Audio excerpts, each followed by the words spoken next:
आ जाओ चलो। नेक्स्ट देखो x माइनस वाई का वैल्यू 11 है, इसका मान पूछा गया। जल्दी जल्दी जल्दी जल्दी फटाफट आंसर दीजिए। दो संख्याओं में 11 का अंतर है, इनके इनवर्स में 1124 का अंतर है, क्या होगा भाई साहब? यहां पर हम किसमें जा सकते हैं, इसका उल्टा 8 तिरके 24, 8 तिरके 24। मेरे पास में दिमाग में ख्याल है 8 और -3 लेने का, क्योंकि यहां पर ये 8 होगा ना और ये 3 होगा ना, 8 तिरके 24 आया होगा। 24 और कैसे बन सकता है, तो 24 1 इंटू 24 बन सकता है, 2 इंटू 12 बन सकता है, 3 8 बन सकता है, 7 बस यहाँ पे 6 चौके। ठीक है, तो यहां पर ऐसा करते हैं कि 8 में से यहां पर माइनस करते हैं माइनस के 3 को, तो ये जुड़ करके 11 हो जाएगा।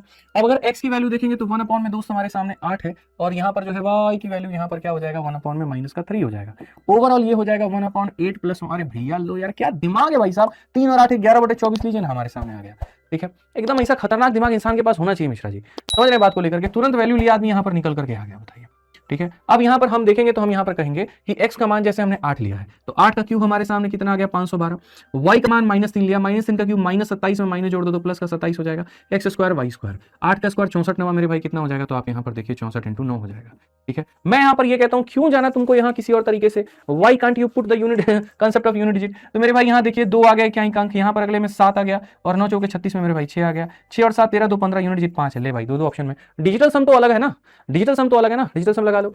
5 2 7 और एक तुम्हारे सामने 8 आ गया, यहाँ पर ये तुम्हारे सामने 9 है और ये भी 9 है, तो जरूरत ही नहीं है जोड़ने की, 8 आना चाहिए। यहाँ पर यूनिट डिजिट 5 वाले दो ही ऑप्शन थे, ये और एक ये, इसका डीएस 7 है और इसका डीएस 8 है, तो ऑप्शन नंबर बी आंसर है। बात खत्म। हम अंत तक कोशिश करेंगे कि हम सवाल को ना बना पाए। अगर हमने यूनिट डिजिट लगाया और हम दो ऑप्शन में मेरे भाई लटक गए, तो इसका मतलब ये थोड़ी है कि मेरी की गई मेहनत बर्बाद गई, वो दो ऑप्शंस के कारण मैंने बाकी दोनों को काट दिया। आइए समझिए बातों को लेकर के। अब ये कितना सरल सा सवाल है, यहां मुझे दिख रहा है कि 7 है, तो क्यों ना मैं ए का मान 1 मान लूं, 3 3 6 और एक मिश्रा जी कितना 7, तो उत्तर देखो 2 जमा ए कितना हो जाएगा 3। पढ़े भी यहीं टिक भी यहीं की, आंसर हमारा आ गया। चलो बना करके दिखाओ भैया, A square plus B square plus C square का मान 2 × a प्लस सी, इसमें किसी किसी को 0 बराबर करके कर सकते हो तुम।